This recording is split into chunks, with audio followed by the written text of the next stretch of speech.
Welcome to our channel the Bengal computer tutorial. আজকের এই ভিডিওর মাধ্যমে আমি কম্পিউটারে আপনাদেরকে খুব দুর্দান্ত 3টি ট্রিক্স শেখাবো, যেগুলো কিন্তু আপনার প্রতিনিয়ত কাজে লাগবে এবং আপনার প্রতিদিনের কাজকে কিন্তু অনেকখানি সহজ করে তুলবে। তো দেখতে পাচ্ছেন, ধরুন আমি একটা এখানে ফোল্ডার খুলে রেখেছি, যেখানে যার মধ্যে কিন্তু অনেক ধরনের ছবি রয়েছে। তো এবার ধরুন আপনি এই ছবিটা কোথাও একটা ব্যবহার করতে চাইছেন, তো আপনি এখান থেকে বুঝতে পারছেন না যে আপনি কোন ছবিটা সিলেক্ট করবেন, কারণ সবেরই নাম কম বেশি একই। আর তা না হলে আপনাকে নামটা মনে রাখতে হবে, যেটা কিন্তু খুব অসম্ভব ব্যাপার বা অনেকটা সময় সাপেক্ষ। এবার আপনাকে দেখতে হলে কী করতে হবে, প্রত্যেকটার উপর ডবল ক্লিক করে করে দেখতে হয় যে এর মধ্যে কী আছে। ধরুন এটা একটা দেখছেন, এবার আপনার মনে হচ্ছে না এটা নয়, তারপরে আবার একটা ছবির উপর ডবল ক্লিক করে করে আপনাদেরকে দেখতে হবে যে এইটার মধ্যে কী আছে। তো এটাও আপনার মনে হচ্ছে না এটা নয়। তো এইভাবে আপনার কিন্তু অনেক সমস্যা হয় এবং অনেকটা সময় চলে যায় তো ছবিকে সিলেক্ট করার জন্য। কিন্তু আমরা আজকে এইটার প্রিভিউ দেখতে পারবো কীভাবে। এর জন্য আপনি Alt+P প্রেস করবেন, Alt+P করলে দেখবেন এখানে একটা প্রিভিউ তৈরি হবে। দেখুন আপনি কোন ছবিটা দিতে চাইছেন, আপনার মন পছন্দ যে ছবিটা, আপনি সেই ফাইলটা সিলেক্ট করুন। দেখতে পাবেন এখানে যে ওই ফাইলটার মধ্যে কী ছবিটা রয়েছে। তো এবার আপনার যেটা পছন্দ হবে আপনি সেটাকে সিলেক্ট করে দিতে পারবেন বা সেটা দিতে পারবেন খুব সহজেই। তো এইভাবে কিন্তু আপনারা খুব সহজেই যে কোনো ডকুমেন্টের প্রিভিউ করতে পারবেন। যেমন আমি এটা ফটো দিয়ে দেখালাম। এবার ধরুন না আপনাদের কাছে কোনো পিডিএফ ফাইল রয়েছে, মানে পিডিএফ এখানে একটা রেখেছি, ওপেন করে রেখে দেখুন এখানে অনেক পিডিএফ ফাইল রয়েছে। এবার আপনি বুঝতে পারছেন না যে কোন পিডিএফের মধ্যে কী রয়েছে, তো এর জন্য আপনাকে ডবল ক্লিক করে ওপেন করে দেবে দেখতে হয়। কিন্তু তা না করে আপনারা কী করবেন, ধরুন আমি এখানে পিডিএফটা অলরেডি অ্যাক্টিভ রেখেছি, Alt+P প্রেস করে আপনি অ্যাক্টিভ করে নেবেন। এরপর ধরুন না আপনি এখানে একটা পিডিএফ ফাইলের উপর ক্লিক করলাম। দেখুন পিডিএফ ফাইলের উপর ক্লিক করার সঙ্গে সঙ্গে কিন্তু আপনার এই ফাইলের মধ্যে কী কী রয়েছে সেগুলো কিন্তু আমরা পরপর দেখতে পাচ্ছি। এমনকি এই পিডিএফ ফাইলের মধ্যে যেমন অনেকগুলো পেজ রয়েছে, তো দেখুন এখানে সব পেজগুলো কিন্তু আপনাকে এই নিচে নিচে দেখাবে। ঠিক আছে, এবার আপনার যে যদি দেখার মনে হয় যে এর মধ্যে এই ফাইলগুলো রয়েছে, তো এখান থেকে আপনি চাইলেও কিন্তু পড়তে পারেন। হয়তো একটু ছোটো মনে হবে, কিন্তু এটাকে বড় করে কিন্তু আপনি এখান থেকে ডাইরেক্ট পড়তেও পারেন। বা কতগুলো পেজ আছে, সমস্ত পিডিএফের সম্বন্ধে যা যা ডিটেলস আছে সব কিন্তু আপনি এই প্রিভিউ সেকশনের মধ্যেই কিন্তু পেয়ে যাবেন। যে কোনো ফাইল, যেমন আমি এটা একটা ক্লিক করছি, দেখুন এখানে ক্লিক করলেও কিন্তু এই পিডিএফের মধ্যে কী রয়েছে সেটাও কিন্তু এই পাশে ওপেন হয়ে গেল। এইভাবে কিন্তু আপনারা যেটা চাইবেন সেটার উপর জাস্ট ক্লিক করে দিলেই কিন্তু আপনারা এই পাশে কিন্তু এর প্রিভিউটা দেখতে পারবেন। এর ফলে কী হচ্ছে, আপনাকে ফাইলটাকে ডবল ক্লিক করে ওপেন করার প্রয়োজন নেই। এর ফলে আপনার অনেকটা কিন্তু সময়টা সাশ্রয় হবে। তো একইভাবে আপনারা এখানে চাইলেই যে ওয়ার্ড, আমি ডক্স ফাইল কিছু রেখেছি ওয়ার্ডে, মাইক্রোসফট ওয়ার্ডে, এখানেও সেম ব্যাপার। আপনি এখান থেকে যেটা আপনি ক্লিক করবেন, ধরুন আমি এটা ক্লিক করলাম, সঙ্গে সঙ্গে কিন্তু আমার এখানে ওই ফাইলের মধ্যে কী রয়েছে সেগুলো কিন্তু অটোমেটিক চলে এসছে। আমি আরেকটা ফাইলে আপনাকে ক্লিক করে দেখাচ্ছি। ধরুন এই কম্পিউটার বলে যে ফাইলটা আছে এটাও ক্লিক করে দেখুন, এখানে সমস্ত কিন্তু ওখানের মধ্যে কী কী লেখা আছে সেগুলো কিন্তু আপনারা এখান থেকেই দেখতে পাবেন। এটাকে আর ওপেন করারও আপনার প্রয়োজন হবে না। তো এই ছিল আমাদের প্রথম ট্রিক্স। এবার দ্বিতীয় ট্রিক্সটা কি? দ্বিতীয় ট্রিক্সটা হলো গিয়ে যে ধরুন না আপনি আজকে আমরা কপি করার আপনাকে বিশেষ একটা পদ্ধতি দেখাবো।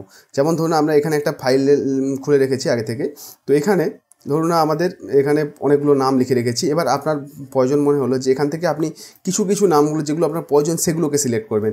এর জন্য কিন্তু আপনাকে কী করতে হয়, বারবার এখান থেকে কপি করে করে তারপর কী করতে হয়, যে আবার সে হয়তো অন্য একটা ওয়ার্ডের ফাইল ব্ল্যাঙ্ক পেজ আপনি নেবেন। তো ধরুন এখান থেকে একটা আমরা ব্ল্যাঙ্ক পেজ নিয়ে নিচ্ছি।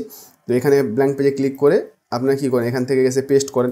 এতে কী হবে, বারবার আপনাকে এটা মিনিমাইজ করতে হবে, আবার সেখান থেকে একটা একটা করে কপি করতে হবে, পেস্ট করতে হবে। এর জন্য আপনার অনেক সময় নষ্ট হবে। তো ওটা না করে আমরা আজকে ক্লিপবোর্ডের মাধ্যমে কপি করব। তো ক্লিপবোর্ডটা কি? ক্লিপবোর্ড এমন একটা ফিচার্স যার মাধ্যম দিয়ে আপনারা একসঙ্গে একাধিক ফাইলকে বা যে কোনো ডেটাকে কিন্তু কপি করে নিতে পারবেন। তো ক্লিপবোর্ডকে প্রথম কী করতে হবে, আপনাদের কম্পিউটারের মধ্যে এটাকে অ্যাক্টিভ করতে হবে। তো কীভাবে অ্যাক্টিভ করবেন, Windows+V প্রেস করবেন। Windows+V প্রেস করলে এইটা কিন্তু ক্লিপবোর্ডে বলে এটা ওপেন হবে। যেহেতু আমি ওটা কপি করেছিলাম, এটা অলরেডি ক্লিপবোর্ডে চলে এসছে, আমি এখান থেকে এটা রিমুভ করে দিচ্ছি। তো আপনারা যখন ওপেন করবেন তো আপনাদের এরকম এমটি থাকবে, ক্লোজ করে দেবেন। এবার আপনার যেগুলো দরকার সেগুলোকে আপনি একসঙ্গে কপি করুন। ধরুন না আমি এখানে কী করলাম, এটাকে সিলেক্ট করলাম।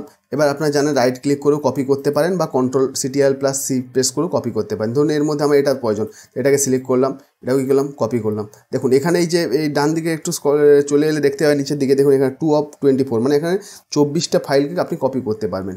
তো এইভাবে দেখুন এখানেও কিন্তু অটোমেটিক চলে এসছে আমি যেগুলো কপি করছি। ঠিক আছে, দেখুন আমি এটা একটা কপি করলাম, এটাকেও কপি করলাম। একসঙ্গে আপনি এখান থেকেও কপি করতে পারেন, বা আপনার যদি মনে হয় ধরুন এখান থেকে আপনি কিছুটা কপি করার পর আপনার মনে হলো আপনি ইন্টারনেট থেকে কিছু একটা কপি করবেন, করবেন। তো এর জন্য আমি ধরুন ইন্টারনেটে একটা পেজ খুলে রেখেছি। তো এর মধ্যে থেকে আপনি ধরুন না এই প্যারাগ্রাফটাকে আপনি কপি করতে চাইছেন, আপনি যেখান থেকে ইচ্ছা ডেটাগুলোকে কপি করতে পারেন। আবার এখানে রাইট ক্লিক করে কপি করে দিলাম। ঠিক আছে, এটাও কিন্তু দেখুন ক্লিপবোর্ডে অ্যাড হয়ে যাচ্ছে। তো আপনাদের দেখাবো আমি এটা কীভাবে অ্যাড হচ্ছে। ধরুন আমি এখান থেকে আবার এই প্যারাগ্রাফটাকে কপি করলাম। তো এগুলো কপি হয়েছে, আপনার যতগুলো প্রয়োজন আপনি কপি করে নেবেন। এবার ধরুন মাইক্রোসফট ওয়ার্ডে আমি চলে এলাম, এখানে ধরুন না আমি এগুলোকে পেস্ট করব।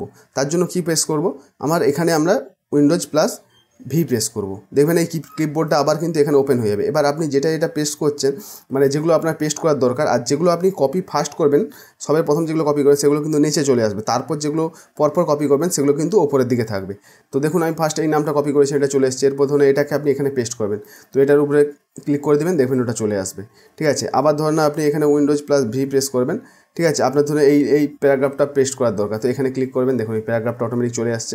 তো এইভাবে কিন্তু আপনারা যতগুলো ফাইল এখানে কপি করেছেন সবকে কিন্তু জাস্ট ওর উপরে ক্লিক করলেই কিন্তু সবগুলো কিন্তু এইভাবে চলে আসবে। তাহলে আপনাদের কপি এবং পেস্টের কাজটা কিন্তু অনেক সহজ হয়ে যাবে। এই ছিল আমাদের দ্বিতীয় ট্রিক্স। এবং লাস্ট যে ট্রিক্সটা, এটার মাধ্যমে আপনি ধরুন না এখানে ফাইল ওপেন করে রেখেছি, মানে বিভিন্ন অ্যাপ্লিকেশানগুলো রেখেছি।